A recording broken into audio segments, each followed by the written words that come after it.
হনুমান জয়ন্তী উপলক্ষে আপনাদের সবাইকে অভিনন্দন। আমাদের মধ্যে এসে উপস্থিত হয়েছেন উত্তর পূর্ব ভারতবর্ষের এক বিশেষ রাজনৈতিক নক্ষত্র, যিনি বিগত দিনে ছাত্র জীবন থেকে রাজনীতি করেছেন, এটা আপনাদের কাছে অজানা নয়। এবং আস্তে আস্তে উনি গিয়ে ভারতবর্ষের কেন্দ্রীয় মন্ত্রী হয়েছেন 2014-তে মোদী সরকারের প্রথম এপিসোডে। 2016-তে ভারতবর্ষে যখন আসাম প্রদেশে বিধানসভা নির্বাচন হয়েছিল, সেই বিধানসভা নির্বাচনী ইতিহাস গড়ে আসামে প্রথমবারের মতন ভারতীয় জনতা পার্টির সরকার হয়েছে। সেই সরকারের নেতৃত্ব দেওয়ার সৌভাগ্য এবং সাহস উনি দেখিয়েছেন। শ্রী সর্বানন্দ সোনোয়াল মহাশয় 5 বছর সফলভাবে সরকার চালিয়েছেন। পরবর্তীকালে উনি 2021-এর পরে উনাকে কেন্দ্রে আবার দায়িত্ব দেওয়া হয়েছে ক্যাবিনেট মিনিস্টার হিসাবে। এবং ভারতীয় জনতা পার্টির রাজনীতিতে যেটা সব থেকে উচ্চ যেটা ডিসিশন মেকিং বডি, সেটাকে ভারতীয় জনতা পার্টির পার্লামেন্টারি বোর্ড বলে। সেই পার্লামেন্টারি বোর্ডের অন্যতম সদস্য হিসাবে, পার্লামেন্টের ইলেকশন ম্যানেজমেন্ট কমিটির অন্যতম সদস্য হিসাবে বিগত কিছু বছর থেকে কার্যরত আছেন। আর আজকের দিনে কেন্দ্রীয় মন্ত্রী আছেন এবং বরাক উপত্যকার সঙ্গে ওনার একটা বিশেষ সম্পর্ক ছিল। আপনাদের সম্মুখে আজকে উনি এসেছেন। বিগত কয়েকদিন আগে প্রথম পর্যায়ের ইলেকশনে ডিব্রুগড় লোকসভা কেন্দ্রে উনি ইলেকশন ভারতীয় জনতা পার্টির প্রার্থী হয়েছেন, লড়েছেন, ক্যাম্পেইন করেছেন এবং আজকে আমাদের মধ্যে বার্তালাপ করতে, আপনাদের জড়িয়তে পুরো বরাক উপত্যকা এবং আসামের লোকদের সঙ্গে উনি বার্তালাপ করতে। বরাক উপত্যকার আমার মাননীয় সাংবাদিক বন্ধুসকলক মই আন্তৰিকতাৰে শ্ৰদ্ধা জনাইছোঁ। আজি আপোনালোকে জানে বৰ্তমান লোকসভা নিৰ্বাচনী আয়োগৰ যি কাৰ্যক্ৰমণিকা কামবিলাক ইতিমধ্যে জনসাধাৰণৰ সহযোগত ইতিমধ্যে প্ৰথম পৰ্যায়ে ভোটদান প্ৰক্ৰিয়া সম্পূৰ্ণ হৈছে আৰু আমি দ্বিতীয় পৰ্যায়লৈ এতিয়া আগবাঢ়িছোঁ। আৰু মাননীয় প্ৰধানমন্ত্ৰী নৰেন্দ্ৰ মোদী ডাঙৰীয়াৰ বলিষ্ঠ নেতৃত্বত সমগ্ৰ ভাৰতবৰ্ষতেই যোৱা 10 বছৰে বৈপ্লৱিক পৰিৱৰ্তন আহিল। আৰু যি পৰিৱৰ্তনৰ বাবে মাননীয় প্ৰধানমন্ত্ৰী নৰেন্দ্ৰ মোদী ডাঙৰীয়াই সঠিক নীতি, পৰিকল্পনা আৰু আঁচনি প্ৰৱৰ্তন কৰি আৰু ভাৰতবৰ্ষৰ 140 কোটি 84 লাখ লোকক আস্থাৰ বিশ্বাসত লৈ যেনেধৰণে যোৱা 10 বছৰে শাসনভাৰ সুযোগ্যভাৱে পৰিচালনা কৰিলে, তাৰ ফলশ্ৰুতিত আজি ভাৰতবৰ্ষই ৰূপদ্বীপে উন্নতিৰ দিশত আগুৱাই যাবলৈ সক্ষম হৈছে। যি ভাৰতবৰ্ষৰ কংগ্ৰেছৰ কাৰ্যকালত সম্পূৰ্ণৰূপে দুৰ্বল ৰাষ্ট্ৰ বুলি পৃথিৱীৰ বুকুত সকলোৱে একেমুখে ক'বলৈ আৰম্ভ কৰিছিল, সেইখন ভাৰতবৰ্ষক কম সময়ৰ ভিতৰতে শৃংখলাবদ্ধভাৱে ইয়াক সজাই পৰাই আৰু জনসাধাৰণৰ আস্থাৰ বিশ্বাসত লৈ সফলতাৰে যেনেধৰণে তেখেতে দেশ শাসন কৰিলে, তাৰ ফলশ্ৰুতিত আজি ভাৰতবৰ্ষৰ বিশ্বৰ বুকুত 5ম সৰ্ববৃহৎ অৰ্থনীতি ৰাষ্ট্ৰ হিচাপে স্বীকৃতি বুটলিবলৈ সক্ষম হ'ল। Will definitely stick to his word. গোটেই ভাৰতবৰ্ষত এতিয়া মানুহে মানুহে মাইণ্ডছেটটো অলৰেডি নিৰ্ধাৰণ কৰিছে যে মোদী ডাঙৰীয়াৰ নেতৃত্বত অহা 5 বছৰৰ ভিতৰত ভাৰতবৰ্ষক বিশ্বৰ 3খন শ্ৰেষ্ঠ উন্নত ৰাষ্ট্ৰৰ ভিতৰত অন্যতম হিচাপে কৰি তুলিব।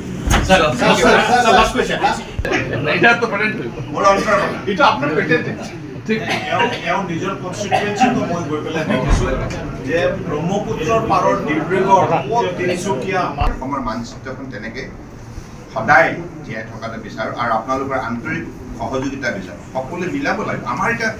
আমাৰ কাম হৈছে কি, আমি একেলগে কাম কৰিব লাগিব, থাকিব লাগিব। আমাৰ সমন্বয়ৰ যিটো ধাৰা শক্তিশালী হোৱাব লাগিব, এইটো হৈছে reality. Sir, as you are in the Ministry of the Central Government, हमने देखा है जितने 21 स्टेट्स और यूनियन टेरिटरीज अचीव कर पाओगे और क्या इफेक्ट आएगा, क्योंकि इसमें परसेंटेज थोड़ा कम है बाकी स्टेट्स में? जो भी हो ये निश्चित हो गया है, अगली बार 400 पार आपके पास 400 पार।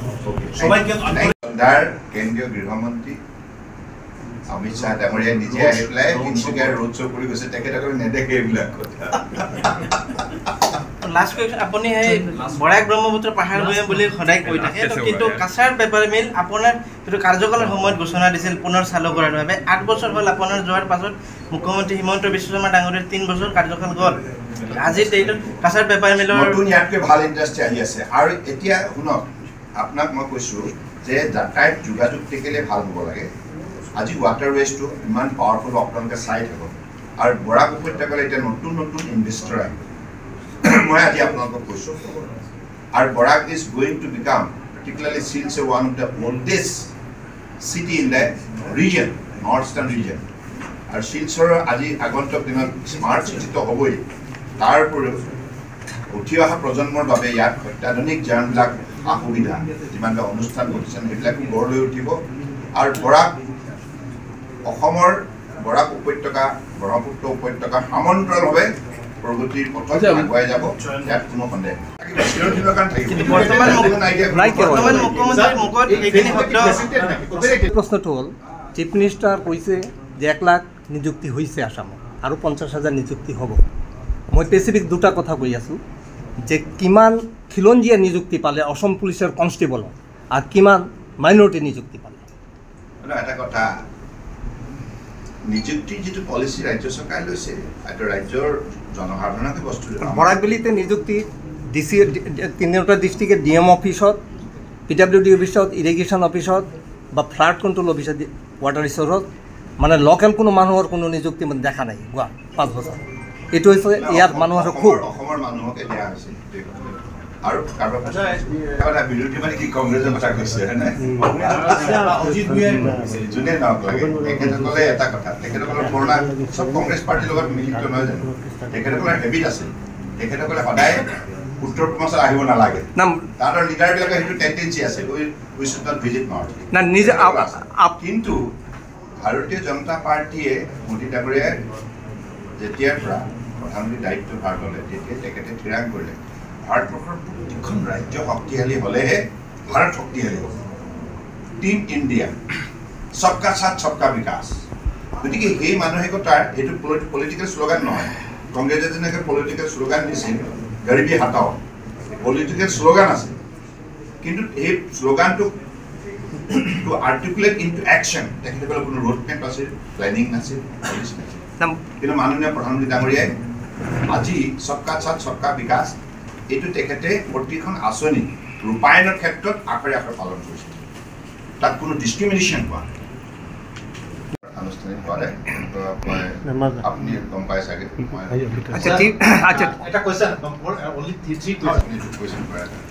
এতিয়া নেশ্যনেল ৱাটাৰৱেজ 16 বৰাকক ইতিমধ্যে ভাৰতবৰ্ষৰ আমাৰ যিমানবিলাক ৰাষ্ট্ৰীয় জলপথ আছে, ইয়াৰ ভিতৰত অন্যতম গুৰুত্বপূৰ্ণ ইণ্টাৰনেশ্যনেল এটা ৰিভাৰ ৰোড হিচাপে ইয়াক গণ্য কৰা হৈছে। আৰু ইয়াৰ যোগেদি ভৱিষ্যতৰ দিনত এক্সপৰ্ট ইম্পৰ্ট আমাৰ এই বৰাক উপত্যকাৰ লগতে চুবুৰীয়া ৰাজ্য মিজোৰাম হওক, ত্ৰিপুৰা হওক বা মণিপুৰ হওক, এই সকলো মেঘালয় সকলোৱে ভৱিষ্যত দিনত সুযোগ পাব।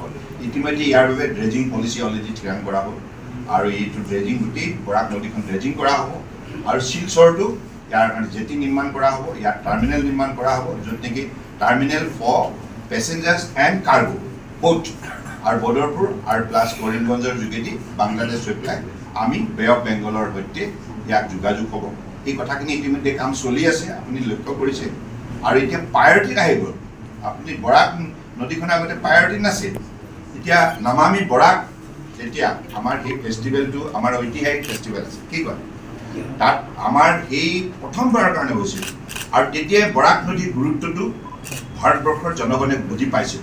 বৰাক নদী বুলি এখন নদী আছে, তাৰ ইমান পটেঞ্চিয়েলিটি আছে। আৰু এই নদীখনৰ যোগেদি আমি অতীততে ইংৰাজৰ শাসনকালত ইয়াৰ যদি এক্সপৰ্ট ইম্পৰ্ট কৰিছিলোঁ, ইয়াৰ যোগেদি আমি ভৱিষ্যতে কম পইচা ট্ৰান্সপৰ্টেশ্যন কষ্ট কম হয়, আপোনালোকে জানে ৱাটাৰৱেজত। আৰু দ্বিতীয়তে পলিউশ্যন নহয়, পলিউশ্যন ফ্ৰী হয়, গতিকে চিমলেছ মুভমেণ্ট হয়। নেভিগেশ্যন ফেচিলিটিৰ কাৰণে ইয়াৰ যিটো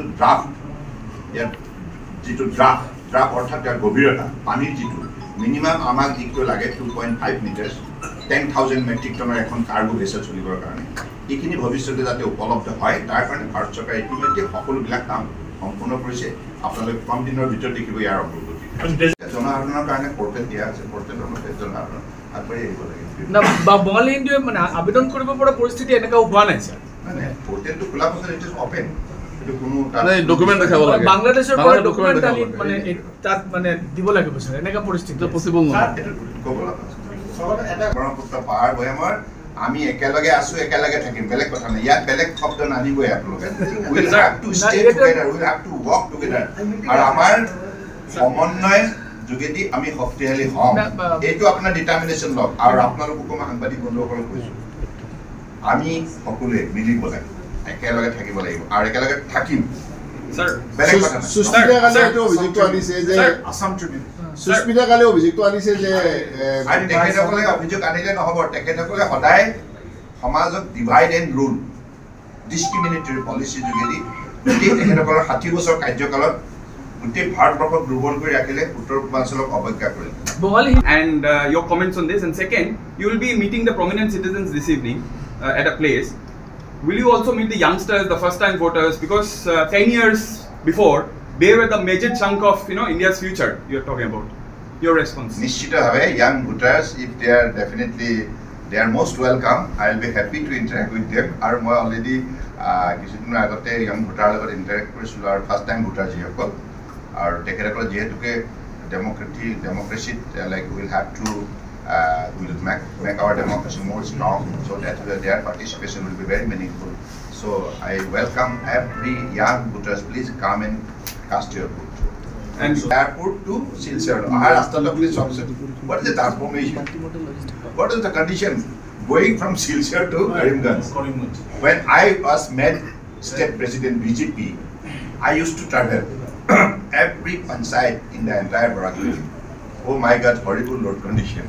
It took 3 hours from Silchar, 3.5 hours to Karimganj. Now, look at the transformation. Honorable Prime Minister has always been saying that without transportation there cannot be transformation.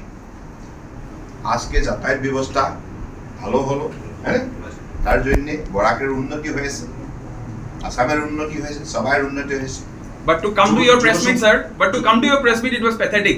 যোগশংকৰ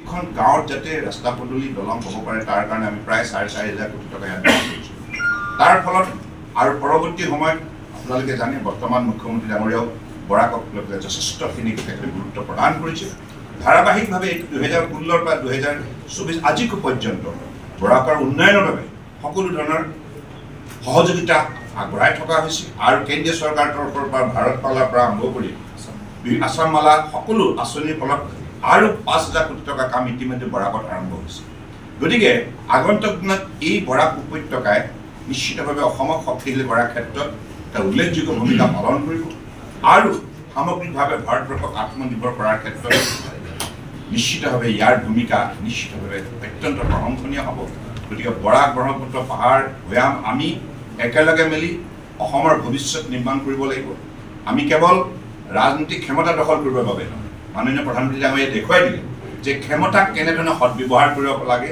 জনসাধাৰণৰ উন্নয়নৰ বাবে জনসাধাৰণৰ শান্তিৰ বাবে জনসাধাৰণৰ প্ৰগতিৰ বাবে জনসাধাৰণৰ সামাজিক ন্যায় সামাজিক নিৰাপত্তা অৰ্থনৈতিক উন্নয়ন আৰু আটাইতকৈ ডাঙৰ কথা মৰ্যাদা সহকাৰে জীয়াই গতিকে সেইখিনি বাতাবৰণ আজি ভাৰতবৰ্ষৰ বুকুত গঢ় লৈ উঠাৰ বাবে সকলো স্তৰৰ মানুহে আজি সন্মান সহকাৰে জীৱন নিৰ্বাহ কৰিবলৈ সক্ষম হৈছে গতিকে মই ভাবোঁ বৰাক উপত্যকাৰ জনগণে এইবাৰ নিৰ্বাচনত নিশ্চিতভাৱে উন্নয়নৰ স্বাৰ্থত শান্তিৰ স্বাৰ্থত সমন্বয়ৰ স্বাৰ্থত নিশ্চিতভাৱে ভাৰতীয় জনতা পাৰ্টীক একেবাৰে আন্তৰিকতাৰে সহযোগিতা আগবঢ়াব আমাৰ কেৱল লক্ষ্য এটাই প্ৰগতি সমন্বয় শান্তি সামাজিক ন্যায় গতিকে আজি যিবিলাক কাম ইতিমধ্যে মোদী ডাঙৰীয়াই যোৱা 10 বছৰ কৰি পেলাই দৃষ্টান্তমূলক উদাহৰণ দাঙি ধৰিছে গতিকে সেইভাৱে জনসাধাৰণৰ তেখেতৰ প্ৰতি আস্থাৰ বিশ্বাস বৃদ্ধি হৈছে আৰু উত্তৰ পূৰ্বাঞ্চল বুলি ক'লে আপোনালোকে জানে পূৰ্বতে কি অৱস্থা হৈছিল অসমৰ আমি মানুহে যেতিয়া দিল্লীলৈ যাওক বা অৰুণাচল বা any part of the north east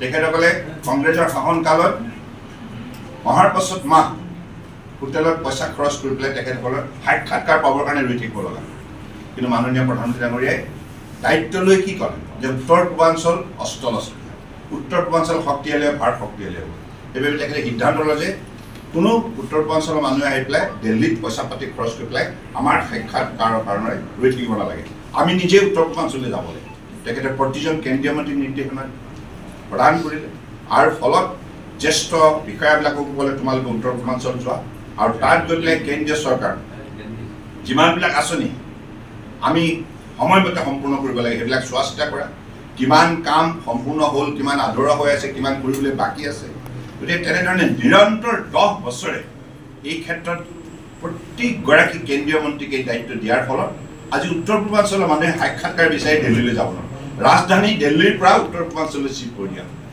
কামে কাজে আৰু তেখেতে নিজেই 66 বাৰতকৈ অধিক সময় তেখেতে উত্তৰ পূৰ্বাঞ্চল বুলিলে he is the first only prime minister in the country in the last 75 years of independence যিগৰাকী 64 টাইমছ উত্তৰ পূৰ্বাঞ্চল আহি পেলাই উত্তৰ পূৰ্বাঞ্চলৰ উন্নয়নৰ ক্ষেত্ৰত বিশেষ ভূমিকা পালন কৰিছে ছিকিম বুলি কওক নাগালেণ্ড বুলি কওক মেঘালয় বুলি কওক মণিপুৰ এনি পাৰ্ট প্ৰতিটো অঞ্চলত আজি যাতায়াত যোগাযোগ কিমান অঞ্চল আছে আৰু যোৱা দিনবিলাকত কেৱল 10 বছৰৰ ভিতৰতে 5.5 লাখ কোটি টকা উত্তৰ পূৰ্বাঞ্চলৰ ক্ষীপ্ৰ উন্নয়নৰ বাবে ব্যয় কৰা হৈছে গতিকে সেই হৈছে আন্তৰিকতা এই হৈছে সদ্ভাৱনা এই হৈছে শ্ৰদ্ধাভক্তি মোদী ডাঙৰীয়াই আজি উত্তৰ পূৰ্বাঞ্চলক কেৱল ভাৰতবৰ্ষৰ বুকুতে নহয় বিশ্বৰ বুকুত এটা সুকীয়া স্থান দিলে আৰু এই উত্তৰ পূৰ্বাঞ্চলকে দক্ষিণ পূব এছিয়াৰ এটা উল্লেখযোগ্য একটা কেন্দ্ৰ হিচাপে গঢ়ি তোলাৰ নিমিত্তে তেখেতে এক্টিভ পলিচি যোগেদি আজি যিমানবিলাক নতুন নতুন আঁচনি হাতত লৈছে আজি আপুনি চাওক চিটুৱে পৰ্টটো নিৰ্মাণ কৰা হৈছে ভাৰত চৰকাৰৰ ইণ্ডিয়া ম্যানমাৰ ফ্ৰেণ্ডশ্বিপৰ ফলত এই পৰ্ট আজি সম্পূৰ্ণ হ'ল কালাদান ৰিভাৰ যোগেদি ভৱিষ্যতে মিজোৰামৰ পৰা আৰু আনপিনে ত্ৰিপুৰাৰ নদীৰ যোগেদি আমাৰ বে অফ বেংগলৰ লগত যোগাযোগ কৰি পেলাই উত্তৰ পূৰ্বাঞ্চল আজি ব্ৰহ্মপুত্ৰ হওক বৰাক হওক এই নদীবিলাকৰ উন্নয়নৰ ক্ষেত্ৰত তেখেতে যিখিনি আন্তৰিকতাৰে উদ্যোগ ল'লে ফলত এতিয়া উত্তৰ পূৰ্বাঞ্চলে গ্ল'বেল লাইক ট্ৰেডিঙত হওক বা এক্সপৰ্ট ইম্পৰ্ট হওক এটা উল্লেখযোগ্য ভূমিকা পালন কৰিবৰ বাবে আজি তাৰিখত সেইখিনি সুবিধা প্ৰদান কৰা হৈছে কিন্তু কংগ্ৰেছৰ কাৰ্যকলাপ এইবিলাক নাছিল কংগ্ৰেছে সম্পূৰ্ণৰূপে এই পটেঞ্চিয়েল জোনটোক সম্পূৰ্ণৰূপে অৱহেলা কৰিছিল অন্ধকাৰত ৰাখিছিল গতিকে এই শক্তি আজি মোদী ডাঙৰীয়াই প্ৰদান কৰাৰ বাবে আজি উত্তৰ পূৰ্বাঞ্চলৰ আমি প্ৰতিজন নাগৰিক আজি গৌৰৱান্বিত বিশ্ব মঞ্চত যলৈকে গৈছে America Europe any part of the world সকলো ঠাইতে তেখেতে প্ৰশংসা বুটলিবলৈ সক্ষম হৈছে আৰু সেই ৰাষ্ট্ৰৰ জনতাও তেখেতক লৈ অত্যন্ত আগ্ৰহ প্ৰকাশ কৰিছে গতিকে ভাৰতবৰ্ষৰ এতিয়া বিশ্বৰ মঞ্চত সন্মান বৃদ্ধি কৰাৰ ক্ষেত্ৰত বিশ্ববুকুত ভাৰতবৰ্ষৰ সুকীয়া পৰিচয় দাঙি ধৰাৰ ক্ষেত্ৰত মোদী ডাঙৰীয়াই যেনেধৰণে সফলতা অৰ্জন কৰিছে তাৰ ফলত প্ৰতিগৰাকী ভাৰতীয় আজি গৌৰৱান্বিত প্ৰতিগৰাকী ভাৰতীয় আজি গৌৰৱান্বিত কাৰণ পূৰ্বতে এই সন্মান কোনো প্ৰধানমন্ত্ৰী কাৰ্যকালত সম্ভৱ নাছিল গতিকে সেইবাবে এতিয়া মাননীয় প্ৰধানমন্ত্ৰী ডাঙৰীয়াই থিৰাং কৰিছে যে আগন্তুক 5 বছৰৰ ভিতৰত ভাৰতবৰ্ষক বিশ্বৰ 3খন শ্ৰেষ্ঠ উন্নত অৰ্থনীতিৰ ভিতৰত অন্যতম হিচাপে গঢ় দিয়াৰ যিটো লক্ষ্য স্থিৰ কৰিছে সেই লক্ষ্যত উপনীত হ'ব লাগিব সেইকাৰণে 2024 লোকসভা নিৰ্বাচন অত্যন্ত গুৰুত্বপূৰ্ণ দেশ ভাবিব গতিকে সেইখন ৰাষ্ট্ৰ নিৰ্মাণ প্ৰক্ৰিয়াত ভাৰতবৰ্ষৰ জনগণৰ ভাৰতীয় জনতা পাৰ্টি এনডিএ আমাৰ জনগণৰ সঁহাৰি বিচাৰিছোঁ আৰু এই সঁহাৰি নিশ্চিতভাৱে জনসাধাৰণে আগন্তুক দিনবিলাকৰ বাবে আৰু উঠি অহা প্ৰজন্ম বৰ্তমান যিসকল ছাত্ৰ ছাত্ৰী তেখেতসকলৰ বাবেও আজি যুৱ শক্তিৰ বাবেও এটা সুন্দৰ ভৱিষ্যতৰ এটা যিটো লক্ষ্য স্থিৰ কৰা হৈছে 2047 ভিতৰত যেতিয়া ভাৰতবৰ্ষৰ স্বাধীনতা লাভ কৰা 100 বছৰ সম্পূৰ্ণ হ'ব সেই 100 বছৰ হোৱাৰ মুহূৰ্তত ভাৰতবৰ্ষ এখন শক্তিশালী উন্নত ৰাষ্ট্ৰ হিচাপে প্ৰতিষ্ঠা লাভ কৰিব আত্মনিৰ্ভৰ ভাৰত হ'ব গতিকে বৰ্তমানৰ যিসকল আমাৰ যুৱ বন্ধু ছাত্ৰ ছাত্ৰী যিসকলৰ বয়স আজি যদি 22 বছৰ 23 বছৰ বা 25 বছৰ হৈছে তেখেতসকলে অহা দিনবিলাকত আজি 25 বছৰৰ ভিতৰত এখন উন্নত ৰাষ্ট্ৰৰ নাগৰিক হিচাপে নিজৰ পৰিচয় দি গৌৰৱ উপলব্ধি কৰিব। গতিকে তেনেধৰণৰ নিৰ্দিষ্ট লক্ষ্যৰে আজি ভাৰতবৰ্ষক তেখেতে দক্ষতাৰে দৃঢ়তাৰে সততাৰে আগুৱাই নিয়াৰ বাবে আজি আমি সকলোৱে এইখন ভাৰতবৰ্ষৰ নাগৰিক, যিখন ভাৰতবৰ্ষ আজি পৃথিৱীৰ বুকুত পঞ্চম সৰ্ববৃহৎ অৰ্থনীতি হিচাপে স্বীকৃতি সক্ষম হৈছে। অংশগ্ৰহণ কৰিছোঁ। অন্যান্য ৰাজ্যৰ লগতে অসমেও বৰাক ব্ৰহ্মপুত্ৰ পাহাৰ ভৈয়াম আমাৰ যিটো সম্পদশালী শক্তি সম্পদ সম্ভাৱনাৰে আজি পৰিপূৰ্ণ এইখন অসম। গতিকে এইখন অসমৰ 3,40 লক্ষ লোকক আস্থাৰ বিশ্বাসত লৈ আগন্তুক দিনত আমিও বিচাৰোঁ যে ভাৰতবৰ্ষৰ বুকুত অন্যতম শক্তি যিখিনি প্ৰস্তুতি প্ৰয়োজন ইতিমধ্যে প্ৰস্তুতি যথেষ্টখিনি সম্পূৰ্ণ হৈছে, কাৰণ ইয়াৰ বাবে যিখিনি যাতায়াত আৰু যোগাযোগৰ আন্তঃগাঁথনি আৰু বিভিন্ন কাৰিকৰী অনুষ্ঠান প্ৰতিষ্ঠান শিক্ষানুষ্ঠান গৱেষণা শিক্ষা ইত্যাদি ইত্যাদিৰ ক্ষেত্ৰত অৰ্থাৎ খেতিয়ক হওক শ্ৰমিক হওক আৰু ছাত্ৰ ছাত্ৰী যুৱক যুৱতী বৃদ্ধ বৃদ্ধা পুৰুষ মহিলা দিব্যাংগ সকলোকে আজি আস্থাৰ বিশ্বাসত লৈ আমি বিচাৰোঁ যে অসম ভাৰতবৰ্ষৰ ভিতৰত অন্যতম শক্তিশালী ৰাজ্য হওক। গতিকে সেই অসমখন শক্তিশালী কৰাৰ ক্ষেত্ৰত 2টা উপত্যকাৰ লগতে পাহাৰীয়া জিলাকেইখন প্ৰত্যেকখন জিলা আগন্তুক দিনত শক্তিশালী হ'ব লাগিব। গতিকে আগন্তুক দিনত আমাৰ লক্ষ্য যে বৰাক উপত্যকাও অসম শক্তিশালী কৰা যাত্ৰাত উল্লেখযোগ্য ভূমিকা পালন কৰক আৰু ঠিক তেনেধৰণে ভাৰতবৰ্ষৰ শক্তিশালী কৰাৰ ক্ষেত্ৰত অসমে এটা উল্লেখযোগ্য ভূমিকা পালন কৰিব। গতিকে সেই লক্ষ্যৰে আমি আগবাঢ়িছোঁ আৰু আপোনালোকে জানে যে আজিৰ তাৰিখত ভাৰতীয় জনতা পাৰ্টীৰ নেতৃত্বত যিখন NDA চৰকাৰ, যাৰ সুযোগ্য নেতৃত্ব দিছে প্ৰধানমন্ত্ৰী নৰেন্দ্ৰ মোদী ডাঙৰীয়াই, আজি সকলো মানুহে তেখেতৰ লোৱা যিবিলাক সিদ্ধান্ত তেখেতৰ যিবিলাক প্ৰৱৰ্তন কৰা বা যিবিলাক গ্ৰহণ কৰা যিবিলাক আঁচনি সফল ৰূপায়ণৰ বাবে আজি সমাজৰ প্ৰতিটো শ্ৰেণী উপকৃত হৈছে। এতিয়া বৰাক উপত্যকা আপোনালোকে ভাবক, এইখন বৰাক উপত্যকা কংগ্ৰেছৰ কাৰ্যকলাপ কিমান পিছ পৰি আছে। যাতায়াত বুলি কোনো ৰাস্তা পদূলিয়ে নাছিল, ৰেলৰ যোগাযোগ বৰ্ডগছ ৰেলৱে লাইনে নাছিল। মোদী ডাঙৰীয়া যেতিয়া প্ৰধানমন্ত্ৰী হ'ল তাৰ পাছত আপোনালোকে চাওক আজি বৰাক উপত্যকাৰ বৰ্ডগছ ৰেলৱে লাইনো হ'ল আৰু 16খনকৈ ইয়াত ট্ৰেইন যায়, যিখন ট্ৰেইনৰ যোগেদি ভাৰত উপত্যকাৰ পৰা ভাৰতবৰ্ষৰ যিকোনো প্ৰান্তলৈ আজি এই উপত্যকাৰ পৰা লোকে যাতায়াত কৰিব পাৰে। গতিকে যাতায়াত আৰু যোগাযোগ যেতিয়া সুচল হয় তেতিয়া স্বাভাৱিকতে সমাজৰ সকলো শ্ৰেণীৰ ৰাইজে শক্তি পায়, সবলীকৰণ হয়, আত্মবিশ্বাসেৰে তেখেতসকলে নিজৰ জীৱনটো সুন্দৰভাৱে সজাই তোলাৰ বাবে আগবাঢ়িব পাৰে। গতিকে যোৱা দিনবিলাকত কিখিনি কাম হৈছে আপোনালোকে জানে। মই যেতিয়া মুখ্যমন্ত্ৰী আছিল 2016 চনত তেতিয়াৰ পৰাই বৰাক উপত্যকাৰ আমি কংগ্ৰেছে যিমান অৱহেলা কৰিছিল এই উপত্যকাটোতো এনেকুৱা এটা অৱস্থা ৰাখিছিল কংগ্ৰেছে যে ই ভৱিষ্যতৰ মানুহবিলাকৰ মনত এটা নিৰাশা আহি গৈছিল যে আমাৰ ভৱিষ্যত। কিন্তু যেতিয়া আমি প্ৰায় 4,500 কোটি টকা ব্যয় কৰিলোঁ আৰু আপোনালোকে জানে আমি প্ৰথম যিটো ডিফিকাল্টি আমি বৰাক উপত্যকাত চিনাক্ত কৰিছিলোঁ সেইটো হৈছিলে ৰাস্তা পদূলি আৰু দলং। সেইবাবে আমাৰ কাৰ্যকালত আমি বৰাকৰ পৰা এগৰাকী PWD মিনিষ্টাৰ নিযুক্তি দিছিলোঁ, পৰিমল শুক্লবৈদ্য।